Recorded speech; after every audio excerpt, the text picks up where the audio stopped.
Some say childbirth is the hardest job in a woman's life. After enduring the excruciating pain, I was in euphoria to finally meet my beloved child.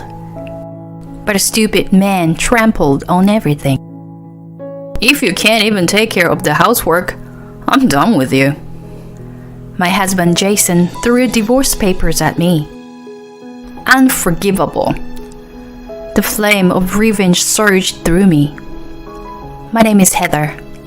I got married 4 years ago and had been a housewife.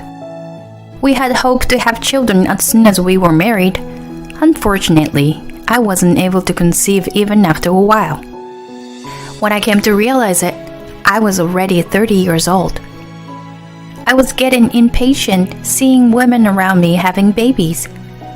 My friends who had babies showed me apps to calculate my ovulation and recommended Chinese herbal medicines to boost my fertility.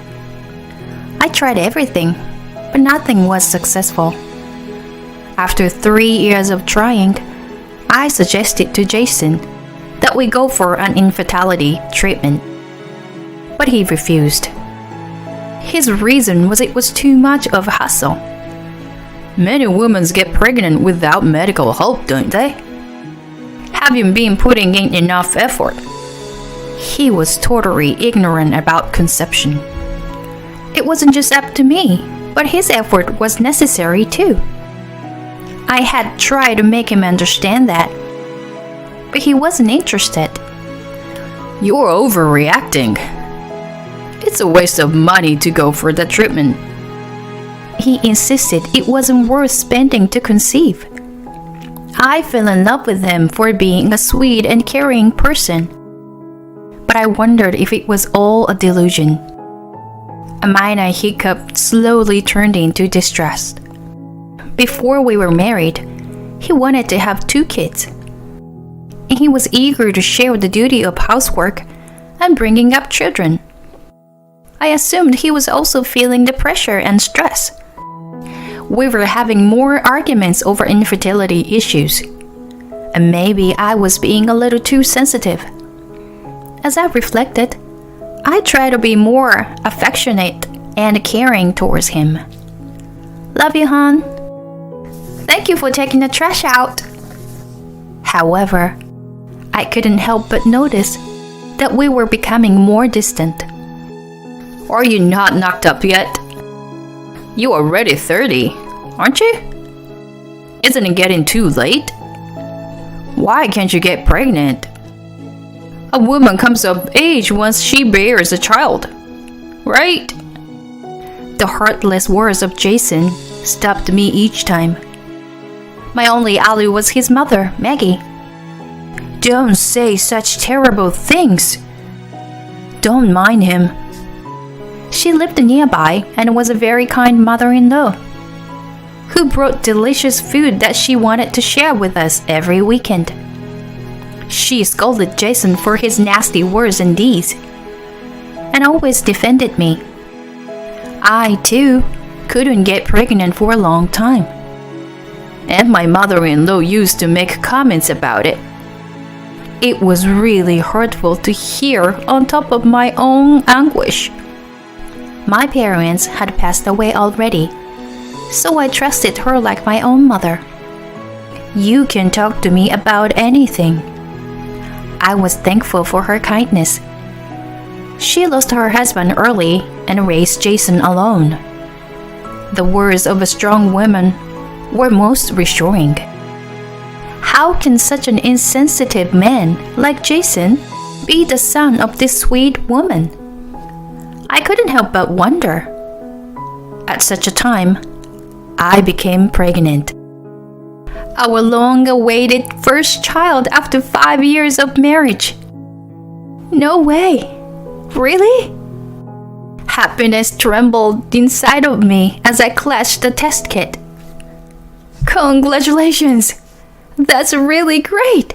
I'm very happy for you.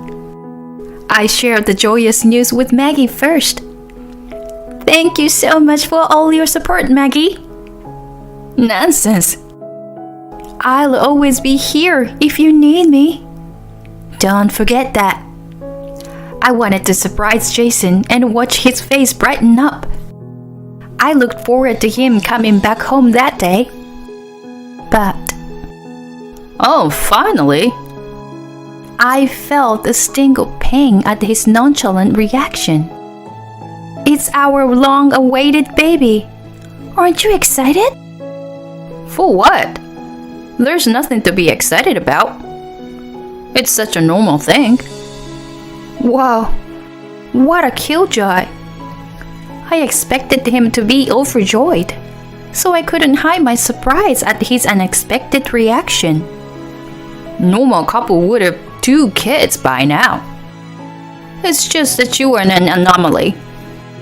Why was he making fun of me compared to others? My dim hope of reconciling our relationship by this pregnancy had disappeared into thin air. I didn't mean to cry, but tears welled up. I was going to be a mother, so I must be stronger. I promised myself. My pregnancy was difficult, to say the least. My morning sickness was so awful that I worried about if I could carry out to the full term. Not only morning sickness, but I had to endure desperately with our occasional illnesses. Because I couldn't take over-the-counter drugs. Even at such times, Jason didn't care, but looked at me coldly. Where's my dinner? Sorry, I'm feeling too bad that I can't prepare it. Can you make it yourself? What the? You are a housewife, right? Do your job. But I'm feeling terrible. Why can't you just help out? Whatever. I'm gonna eat out. He was petulant and left the house. Maybe, just maybe, I had a fault too. But his inconsiderate attitude towards his sick wife was very upsetting. Whose baby did he think I was carrying? I thought it was better to keep calm and had a talk once he was back. When he returned after 1 hour, I showed him something. I went for a checkup today. Our baby is getting bigger. You see? I hoped that an ultrasound image would help him realize the fatherhood and would have started treating me better. But his reaction again was like, And? He wasn't even interested. It's your baby. Have a good look. It's just an image. Can nothing work on him anymore? A feeling of resignation was slowly beginning to grow inside me. I couldn't make him get more involved in this pregnancy. So I consulted with Maggie. She was astounded to hear about the incident. She never imagined that her own son was mistreating his wife. I apologize on behalf of him. He's terrible. Please, you don't need to. It wasn't my intention to complain, but I just needed someone to vent to. Can I come over sometime? If I see him acting oddly, I would scold him. I assume he wasn't really gotten a grasp on it. He should come around if I speak to him. Of course, please do. I readily accepted her suggestion. It was important for the baby to be born into happy parents. So, I wanted to fix our relationship. However, my expectation crashed once again. What are you doing here, Mom? I'm helping Heather, of course. It's a huge job to carry a baby to the term. Jason's fullness was unstirred by his own mother. I heard what's been going on. You are terrible. You need to grow up for your future child. Don't rely on Heather too much. It seemed that absolutely nothing could reach his brain. Why do I need to be preached by you, Mom? Is birthing a child so laudable anyway? Heather's been using her pregnancy as an excuse and slacking on housework. She stays at home and brings no money. But she was going to waste it on infertility treatments. I don't get it at all. I was appalled to find out what he had been thinking. I'm not just slacking. I've been feeling too sick to even do my daily things. Aren't you a housewife? Maintaining good health is part of your job too. Like it was that easy as you say. You know, it doesn't work like that. Blah blah blah. You always have excuses. I'm done here. Me too. I knew it wasn't good for the baby, but I couldn't help raising my voice. He went too far. Calm down. Let's talk it out like adults. Maggie intervened, but there was no use. Jason and I started the Cold War from then on. Maggie tried to mediate between him and me, but all her efforts ended up in the trash. That was all because he refused to talk. He started coming back home late and stayed out almost all day on weekends. We were no longer husband and wife. Nevertheless, I desperately clung to our marriage for the baby. To welcome the baby into the world, I could endure any hardship. I focused on childbirth first and took care of my life from then on. No stress, moderate exercise, and a well-balanced diet. And then came to the day of delivery. The labor was very long, but my healthy daughter was born. It was absolutely unforgettable moment to hold my child for the first time. I was overtaken by love and gratitude for her. Great job, Heather. Congratulations. Maggie, who had been with me all through the labor, was tearing up. By the way, Jason? There was no sign of him anywhere. I couldn't reach him, so I left a message. I'm so sorry for his foolishness. My heart ached for her sorrowful expression. Was it too much to ask for him to be here and celebrate the birth of our first child? As I was thinking, the door of my recovery room was shoved roughly open. Honey! Jason had arrived. Here, take it. He handed me something as soon as he entered. You know, you've been slacking on housework, using excuses of morning sickness and stuff. Such an irresponsible housewife. Just because you've delivered the baby, don't let it go to your head. If you still act the same, I'm divorcing you. I'll reconsider it if you agree to obey my rules. He was waving the divorce papers as he looked down at me. Maggie was the one to stand up to him. Jason, where have you been during the delivery? He ignored her and pressed me to answer him. So, what are you gonna do? Are you gonna change for the better? Huh? Your daughter is just born. Don't you have anything else to say? See, you were spiteful. I'm giving you a chance to change. I was supposed to be out of the hospital the day after tomorrow, but I couldn't think to raise my daughter with him. I asked myself what to do. The answer came easily. I do not need such a loathsome husband. Okay, let me think about it. I'll keep the papers with me. I grabbed them and put them in a safe place. These papers were going to encourage me to stand on my own feet. I was even thankful to Jason for coming up with the idea first. Then he left without a word. Jason's action made Maggie weep hard. Such a monster is really my son? I don't even know how to apologize to you, Heather. Don't worry, Maggie. But now, I want to ask you for a favor. I told her about my plan, that I had been warming up in my head for a while, and asked for her help. On the day of my discharge, I left the hospital earlier than planned.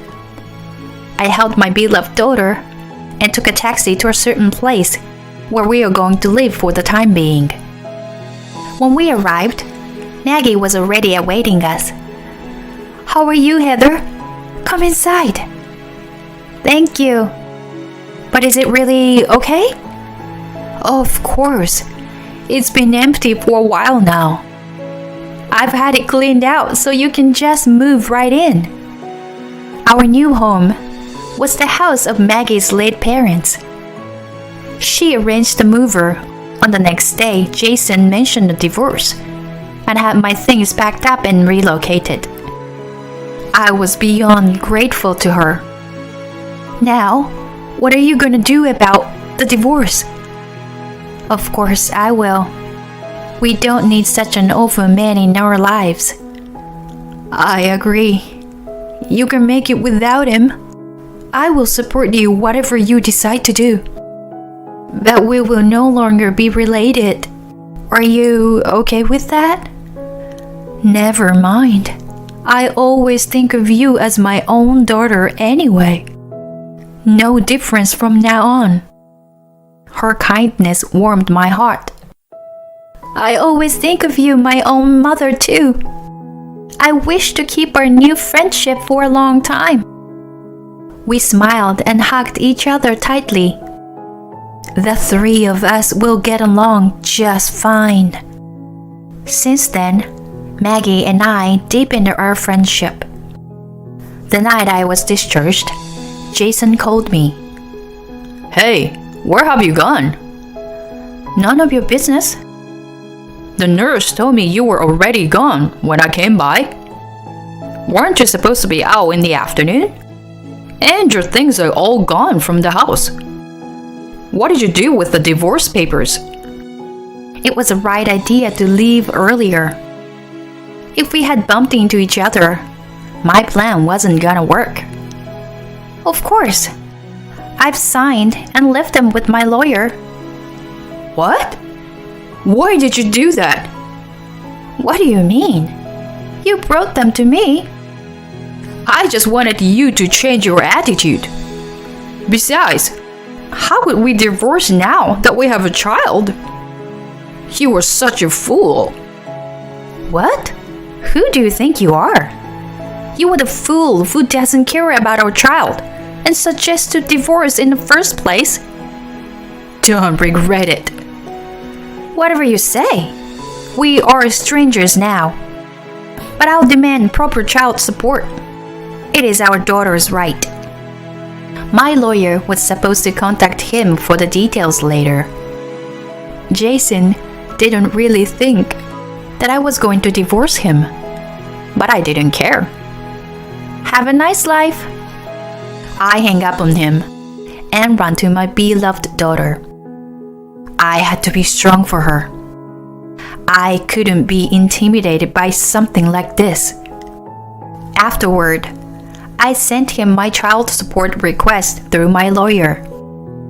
As for the division of property, I decided to hire Maggie's attorney. I was really grateful to have a strong support system. Jason had finally grasped the reality after a call from my lawyer, and he sounded more and more feeble by day over the phone. Babe, I think I've done terrible things to you. I'm really sorry. So what? So, I'm hoping to get back together for the sake of her daughter. Right. Impossible. I could not just forget and forgive. The calamity on the day of my childbirth was deeply rooted in my brain. It was hideous to know that the guy who looked down on me and made fun of me was now such a wimp. Then he started justifying himself. I was really happy when you got pregnant, but I was also anxious, so I took it on you. You should have been sweeter and more attentive to me. If you thought of me before anyone else. Here he was, still blaming me. I was up to the roof. I blurted out all my frustration at him. How old are you? You sound like you misunderstand a wife as a mother. What an immature baby. You wanted to take care of? That's exactly what I wanted from you. When I would stress about not getting pregnant and sick during my pregnancy, you never showed a hint of sweetness. You only care about yourself. I'll never forgive you. You must not ever get married. You better end your life alone and lonely. I'm serious. Don't ever get in touch with us. I get chills just hearing your voice. I hang up the phone. Wow, I finally hurled out all the frustrations and resentment. I felt so much better than I expected. Are you feeling okay? Yes, so much lighter. We gave high five to each other. We had to become like real mothers and daughters. After that, Jason became a center of gossip at work. People were curious about the divorce right after childbirth, which sounded more like a soap opera. He was too lonely living alone, so he went out binge drinking with his colleagues. Out of his drunkenness, he explained the tiny details of our divorce, which backfired and isolated him from the others. He felt too uncomfortable in the office and suddenly resigned. The fact he told people what exactly happened proved he still wasn't sorry at all. Instead of being sympathized by his colleagues, he was applauded. The child support was deposited every month, but who knew how long it would continue? Don't worry, I will let you know if I hear anything odd about him.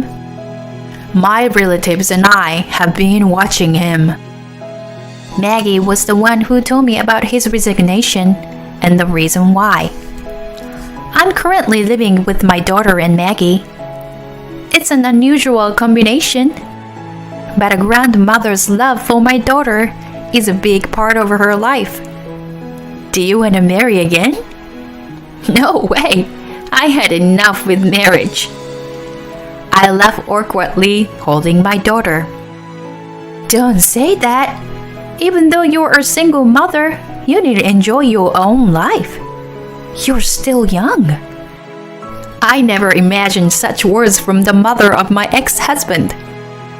Hey, she is smiling. Katie is smiling. I bet she's saying, "Hang in there, Mommy." Her endless kindness touches my heart and I tear up. Have I ever been this sentimental?